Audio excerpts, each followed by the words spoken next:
하나님 말씀 시편 22편입니다. 시편 22편. 시편 22편 1절, 2절, 1절, 2절 그리고 19절부터 21절까지 같이 한번 보려고 합니다. 시편 22편 1절, 2절, 19절에서부터 21절까지 같이 한번 보겠습니다. 내 하나님이여, 내 하나님이여, 어찌 나를 버리셨나이까? 어찌 나를 멀리하여 돕지 아니하시오며 내 신음소리를 듣지 아니하시나이까? 내 하나님이여, 내가 낮에도 부르짖고 밤에도 잠잠하지 아니하오나 응답하지 아니하시나이다. 19절부터 21절까지 읽겠습니다. 시작. 여호와여, 멀리하지 마옵소서.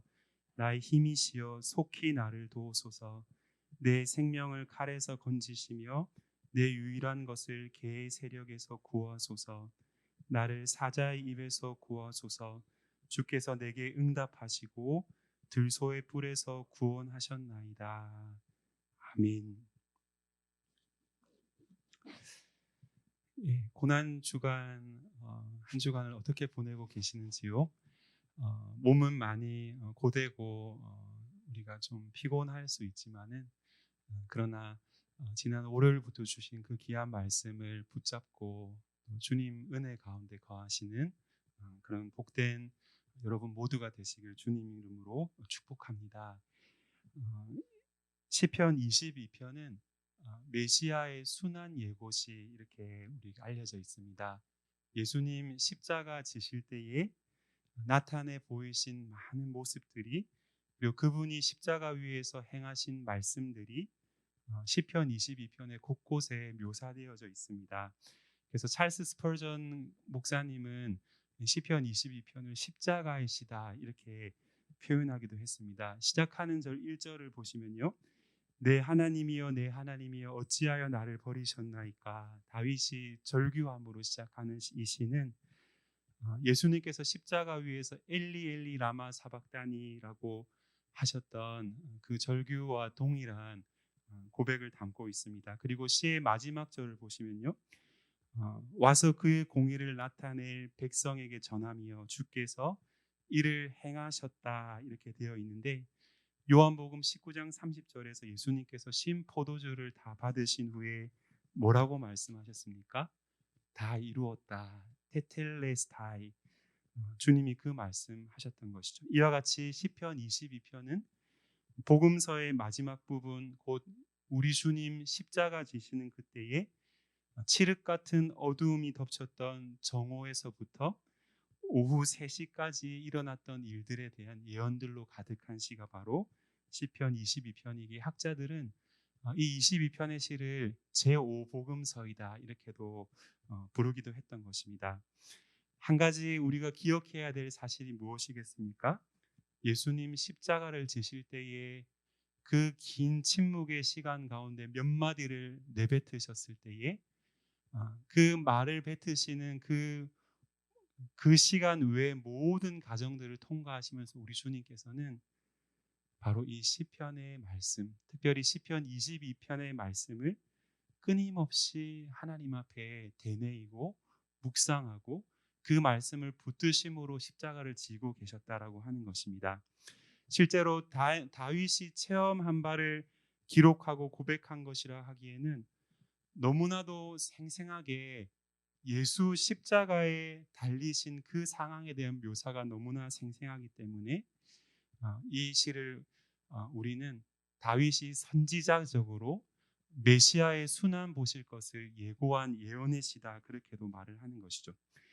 1차적인 배경에서 다윗이 어떤 상황 가운데 이 시를 고백하고 있습니까?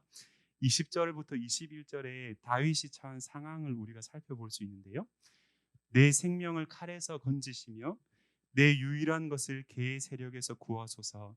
나를 사자의 입에서 구하소서 이렇게 말씀하면서 시인은 지금 뭐라고 구체적으로 딱 집어서 말하지는 않지만은 그러나 느낌은 팍 와닿게 칼, 개, 그리고 사자라고 불리울 수 있는 누군가로부터 끊임없이 공격당하고 있고, 그래서 자기 생명이 위협을 가하고 있는 상황 속에서 이 시를 쓰고 있다라고 하는 것이죠.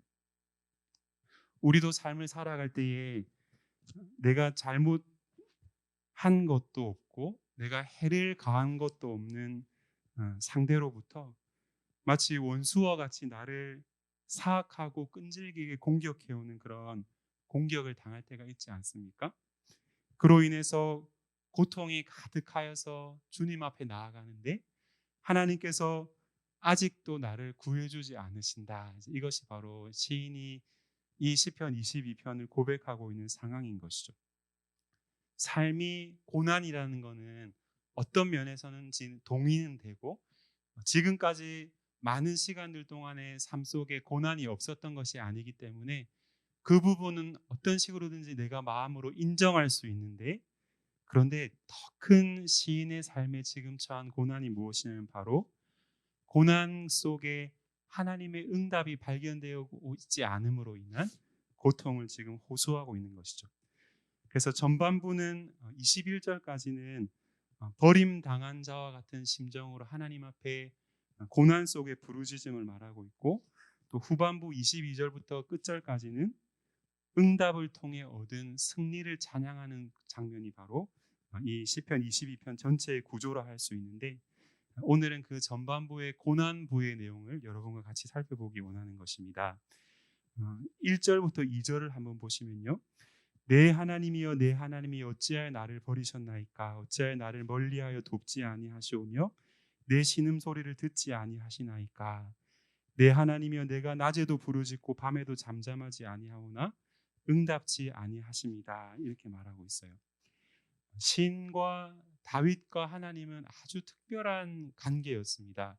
그리고 성경에서는 아주 특별한 관계 안에 있는 대상들을 표현할 때에 그 이름을 두 번을 불러서 표현합니다. 하나님께서 당신의 사랑하시는 백성들을 두 번 이름을 불러서 표현하셨던 사람들 중에는 우리가 잘 아는 아브라함이 있죠.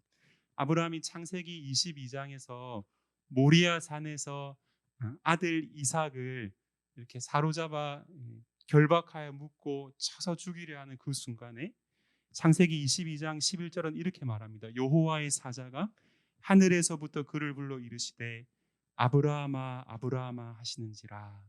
하나님께서 아브라함을 매우 친밀한 이름으로 부르고 계시죠. 모세를 향해서도 그렇게 불러주셨습니다. 불타는 가시떨기 나무의 그 앞에 서 있는 모세를 향해서 하나님께서 이렇게 부르시죠. 하나님이 떨기나무 가운데서 그를 불러 이르시되 모세야 모세야 하시매 그가 이르되 내가 여기 있나이다. 하나님이 아브라함과 그 모세를 그렇게 친밀하게 이름을 불러주셨던 그 마음을 하나님이 다윗을 향해 갖고 계셨고, 동시에 다윗도 하나님을 향한 그런 친밀한 특별한 관계를 누리고 살아왔기 때문에 하나님을 내 하나님이여 내 하나님이여 두 번이나 연거푸 부르고 있는 것인데, 그런데 어떤 이유에서인지는 알지 못하지만은 지금 이 시간 하나님이 자신에게 응답해 주지 않고 계시다라고 느끼고 있는 것이죠. 낮에도 부르짖고, 이것은 이제 정기적인 기도의 규칙적인 기도의 시간에 그가 하나님 앞에 나아가 기도했다는 것을 의미하고 있고요. 밤에도 이렇게 말하면서 정해진 기도의 시간이 아니지만은 그러나 기도하지 않고서는 견딜 수 없는 삶의 시련과 아픔으로 말미암아서 지금 시인은 밤에도 기도하러 나아가고 있다라고 하는 것이죠. 시인은 지금 하나님께로부터 버림당한 것을 느끼면서 고통과 탄식을 쏟아내고 있고, 어찌하여 나를 이렇게 이유를 알 수가 없다는 것이죠. 하나님 나를 왜 이렇게 힘든 어려움과 고난 속에 계속해서 내버려 두십니까? 이렇게 도무지 이유를 알 수 없는 심정을 토함으로 기도를 시작하고 있는데, 이런 현실 상황을 마주할 때 여러분은 보통 어떻게 하십니까? 하나님, 내가 이렇게 애써 하나님 앞에 매달리고 씨름하는데 하나님 응답하지 않는 것처럼 여겨질 때에 여러분과 저는 보통 어떻게 반응하나요? 오늘 다윗은 어떻게 반응하고 있습니까? 그는 3절 이하의 내용을 보면 그는 기도하고 있습니다. 다시금 기도의 자리로 들어가고 있습니다. 이스라엘의 찬송 중에 계시는 주여 주는 거룩하시니이다. 우리 조상들이 주께 의뢰하고 의뢰하였으므로 그들을 건지셨나이다. 그들이 주께 부르짖어 구원을 얻고 주께 의뢰하여 수치를 당하지 아니하였나이다. 이게 무슨 기도입니까? 라고 이렇게 말씀하실지도 모르겠지만 사실 지금 시인은 과거에 하나님께서 베푸신 은혜를 기억하면서 하나님께서 과거에 믿음의 조상들의 삶 가운데 행하신 그 일들을 자신의 심령 가운데 되뇌이며 기억함으로써 기도를 시작하고 있다라고 하는 것이죠. 과거의 믿음의 조상들 아브라함과 이삭과 야곱과 요셉과 열거하기에도 너무나 많은 그 믿음의 선진들의 삶 가운데 그들이 어떠한 삶을 살았다는 것입니까? 하나님을 의뢰하고 여기 의뢰하다 말이 3번이나 반복해서 나오는데 믿음의 선진들은 어떠한 삶의 순간들을 통과할지라도 하나님 의뢰함을 반복하였던 삶을 살아왔고 그때마다 하나님께서 그들을 구해 주셨다라고 하는 사실, 그들의 의뢰함에 하나님께서 신실하게 응답해 주셨다는 사실을 시인은 기억하면서 하나님 그 믿음의 선배들의 삶 가운데 그렇게 응답하신 주님이 나를 향해서도 지금 응답해 주셔야 합니다. 이렇게 말씀드리고 있는 것이죠. 일정한 부분은 하나님께 대해서 응답하지 않으심으로 인하여서 원망하는 마음이 없다고는 할 수 없겠지만은 그러나 우리가 기도 가운데 듣지 않으심으로 말미암아 하나님 앞에 원망스러울지라도 그 원망조차 하나님 앞에 들고 나아가서 변함없이 하나님 앞에 서 있다라고 하는 것이죠. 그런데 보통 어떻습니까? 우리의 경험은 어떠합니까? 기도했는데 기도를 또다시 반복해서 하나님 앞에 드리고 있는데 그런데 당장 눈앞의 상황은 변화되지 않는 순간들을 우리는 겪을 수 있는 것이죠. 오늘 시인이 그러합니다. 6절에 보니까요. 6절의 앞부분에 그러나라고 하는 말이 생략이 되어 있습니다. 원문에는 그러나라고 하는 표현이 있는데 그러나 기도를 드렸음에도 불구하고 시인의 고백은 뭡니까? 다시 현실로 돌아오는 것입니다. 나는 벌레요 사람이 아니라 사람의 비방거리요 백성의 조롱거리니이다. 나를 보는 자는 다 나를 비웃으며 입술을 비축거리고 머리를 흔들며 말하되 그가 여호와께 의탁하니 구원하실 걸 그를 기뻐하시니 건지실 걸 하나이다. 기도하였는데도 당장의 상황은 변화됨이 없이 오히려 더 어려운 고난 속에 그를 빠뜨리고 있다라고 지금 그가 현실을 고백하는 것입니다. 다윗은 지금 이 고백을 드릴 때 왕이었다라고 학자들은 표현하는데요. 왕은 절대 권력을 소유한 사람인데 그런데 지금 아는 것이죠. 수많은 백성들이 뒤에서부터 자신들을 비방하고 자신을 비방하고 조롱하고 있다는 사실을 다윗은 들어 아는 것입니다. 왕은 외로운 자리지 않습니까?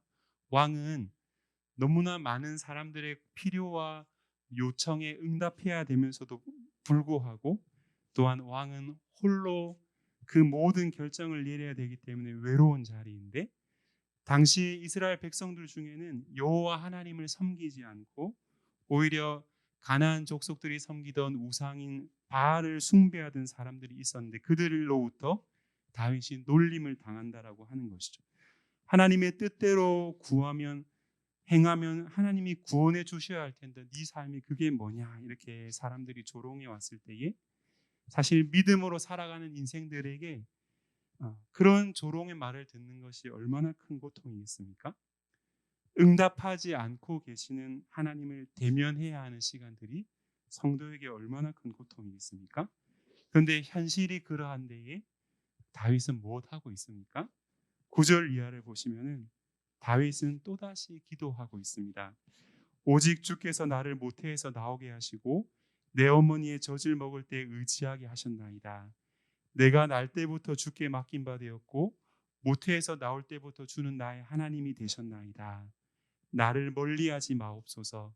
환난이 가까우나 도울 자 없나이다. 그는 고통 가운데 다시금 들어갔을 때에 어머니의 배에서부터 출산하던 시점으로부터 자신의 전 평생을 묵상하기 시작합니다. 어머니 모태에서부터 나올 때부터 주님이 나의 하나님이 되심으로 주를 의지하는 삶을 살도록 하셨다. 하나님께서 자기의 전 평생 가운데 친히 인생을 도우시는 분으로 자신과 함께 하셨다는 사실을 기억하면서 그 기억이 그를 기도의 자리로 데려가고 있다라고 하는 것이죠. 사랑하는 성도 여러분, 여러분들이 기도가 막히고 현실이 계속적으로 부딪히는 시련으로 다가온 것처럼 여겨지는 그때에 우리에게 필요한 것 1번은 바로 여호와 하나님께서 내 전평생의 삶 가운데 어떠한 분이셨는지를 기억하는 것이죠. 그리고 그분을 기억하면서 그분을 기억하는 그 하나님을 내 입술로 고백해 보는 것입니다. 그리할 때에 우리의 기도는 멈추지 않고 이런 고백을 드리게 합니다. 나를 멀리하지 마옵소서. 환난이 가까우나 도울 자가 없나이다. 환난 가운데 유일한 도움이 하나님밖에 없음을 고백하며 기도케 하신다는 것입니다. 그리고 나서 12절부터 18절까지가 또다시 고난의 상황으로 우리에게 펼쳐지는데 이쯤 와보면 우리는 한 가지 패턴을 발견하게 됩니다. 그게 뭐냐면 바로 다윗의 현실의 고난이 계속해서 잇따라오고 있고 그때마다 다윗의 삶에 반복되는 패턴은 고난 딱 붙잡고 하나님 앞에 믿음으로 나아가서 기도하는 삶이 다윗의 삶 속에 지속적으로 반복되었던 것이죠. 하나님 그분이 어떠한 분이신지를 기억하고 그리고 기도의 자리로 나아가는 것. 고난 중에 기도하고 고난 가운데 또다시 기도하는 것. 이것이 다윗의 삶이었고 사실 저와 여러분 모두의 성도의 삶이 바로 그러한 삶인 것이죠. 그리고 나서 12절부터 18절까지를 보시면요. 이 모습들은 사실 우리 주님의 십자가 고난을 생생히 묘사하는 표현들이 나타납니다. 12절에 많은 항소와 바산의 힘센 소들이 둘러쌌으며 개들이 나를 에워쌌으며 예수님께서 십자가에 못 박으러 예수님을 십자가에 못 박으러 달려드렸던 세상의 힘세고 유력한 자들, 유대의 종교 지도자들과 로마의 군병들과 총독 같은 사람들을 이런 표현으로 묘사할 수 있는 것이죠. 14절에 나는 물같이 쏟아졌으며 내 모든 뼈는 어그러졌으며 내 마음은 밀랍 같아서 내 속에서 녹았으며 내 힘이 말라 질그릇 조각같고 내 혀가 입천장에 붙었나이다. 우리 주님께서 십자가 지실 때에 마음이 무너지시기까지 하시면서 또한 내가 목마르다 말씀하신 그 장면이 떠오르지 않습니까? 물같이 쏟아지며 모든 뼈가 어그러지는 고통, 마음이 불에 녹아 소멸된 초와 같이 되시는 이 모든 상황들은 십자가에 달리신 주님의 마음을 보여주는 것이죠. 15절에 보니까 주께서 또 나를 죽음의 진토 속에 두셨나이다 이렇게 고백하고 있죠. 하나님이 왜 나를 이 고통 가운데에서 고통 갖는 중에 왜 이 악인들의 공격과 비방으로부터 나를 보호해 주지 않습니까? 라고 이렇게 고백하는 고백인 것이죠. 16절에 악한 무리가 나를 둘러 내 수족을 찔렀나이다. 내 모든 뼈를 셀 수 있나이다. 이렇게 말하는데 사실 다윗의 시대에는 죄인을 형벌하는 십자가 형벌이 아직 고안되기 이전이라고 할 수 있죠. 그런데 오늘 16절 같은 표현들 속에서 우리는 십자가 형벌에 대한 그런 묘사들이 예고적으로 드러난 것을 볼 수 있습니다. 그리고 18절에 보니까 내 겉옷을 나누며 속옷을 제비 뽑나이다 이렇게 되어 있죠. 예수님께서 십자가에 못 박힌 죽임 당하실 때에 예수님의 그 옷을 군병들이 나누어서 제비 뽑는 장면이 나오지 않습니까? 이 기록은 사복음서 전체에 걸쳐서 나오고 있는데 특별히 요한복음 19장 24절은 이렇게 말합니다. 군인들이 서로 말하되 이것을 찢지 말고 누가 얻나 제비 뽑자 하니 이는 성경에 그들이 내 옷을 나누고 내 옷을 제비 뽑나이다 한 것을 응하게 하려 함이로라. 군인들은 이런 일을 하고 이렇게 나타납니다. 우리는 고통당할 때에 기도의 자리로 나아가고 또 그 기도가 응답되지 않는 시간들을 통과할 때 다시금 기도의 자리 가운데 나아가면서 하나님 도대체 어디에 계시는지 하나님께서 왜 응답함이 되지 않으시는지에 대해서 너무나도 고통스러움에 아파하는데 오늘 성경은 우리에게 너무나도 명백하게 말씀해 주시기를, 특별히 12절부터 18절까지의 이 묘사를 예수 십자가에서 우리를 위해 고난 당하신 그림과 같이 떠올려 보게 하심으로써 주님은 이렇게 말씀하시는 것이죠.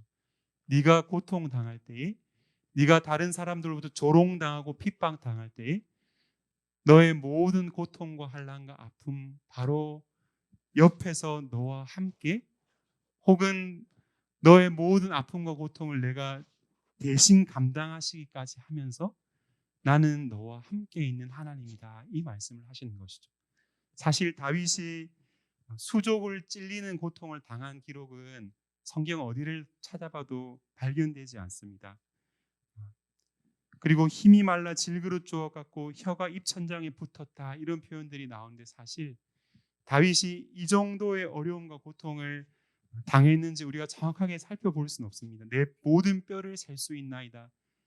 다윗이 이런 고통을 정확하게 어느 시점에 당했는지 우리는 다 알 수 없고, 사실 다윗에 해당하는 표현이 아닐 수도 있겠다라고 하는 그런 짐작도 가능한데, 그러나 이런 표현들을 쓰시면서 사실 우리를 데려가시는 장면은 바로 예수님께서 십자가에서 우리가 당할 모든 고통을 대신 짐지고 감당하실 것에 대한 완전한 예고와 같은 예언의 말씀이 여기 담겨 있는 것이죠. 성도의 고통은 고난 자체에 있다기보다는 고난을 들으시고 아시고 그 고난 가운데 우리를 도우시는 하나님이 발견되지 못함으로 인해서 성도는 괴롭고 아픈 것이 아닙니까? 그런데 하나님께서 오늘 그 고통을 친히 몸소 겪어 아시는 당신 자신에 대해서 우리에게 말씀해 주고 있는 것이죠. 다윗은 고난의 자리에서 기도의 자리로 계속해서 반복적으로 들어가는 그 시간을 통과하면서 다윗은 깨달아 알게 된 것이 하나 있었습니다. 그게 뭐냐면 바로 하나님께서 우리의 모든 삶 가운데 우리와 함께 하시고 동행하시는 분이신데, 그러나 우리가 고통 당할 때 그분은 평상시와는 비교할 수 없는 방식으로 우리의 가장 가까이 계심을, 함께 하심을, 또한 함께 하심으로 우리를 위로하신다는 사실을 다윗은 기도 가운데 끝끝내 발견하게 되었다라고 하는 것이죠. 그 증거가 바로 다윗이 기도를 멈추지 않고 하나님 앞에 계속해서 드리고 있다는 것에서 찾을 수 있는 것입니다. 19절에 여호와여 멀리하지 마옵소서, 나의 하나님이여 속히 나를 도우소서. 다윗은 계속해서 기도하고 있는 것입니다. 사랑하는 성도 여러분, 기도하는데 하나님께서 듣지 않으시고 응답하지 않으신다라고 생각하고 있지 않습니까? 성경은 우리의 고난을 친히 몸소 겪어 하시고 그 모든 고통의 때를 우리 곁에서 함께 통과하시는 한 분이 계시다라고 말씀하십니다.